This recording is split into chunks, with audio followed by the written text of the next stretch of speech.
নমস্কার। আজকে কবিগুরুকে স্মরণ করে তার ব্যাপারে একটা কবিতা আমি পাঠ করছি। বরুণ হালদারের লেখা 25শে বৈশাখ।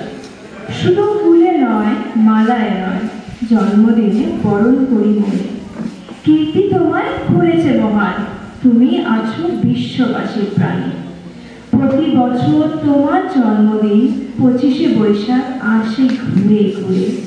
পূজিত হও তুমি বিশ্ববাসীর চিন্তা চেতনা হৃদয় মন্দিরে।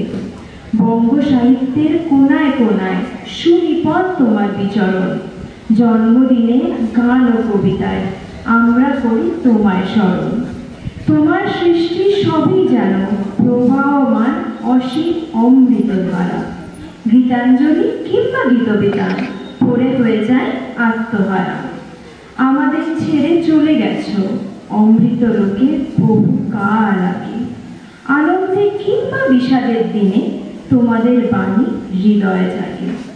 জন্মেলে তার মৃত্যু হবে, হে তার কেহ নয় অমর। তোমার সৃষ্টি অমৃত বাণী করেছে তোমায় অমর। বিশ্বকবি মনের গুরু, প্রাণের গুরু তুমি। দিন রাত পাই তোমার ছোঁয়া, ধন্য যে হই আমি। দিন রাত পাই তোমার ছোঁয়া, ধন্য যে হই আমি। ধন্যবাদ।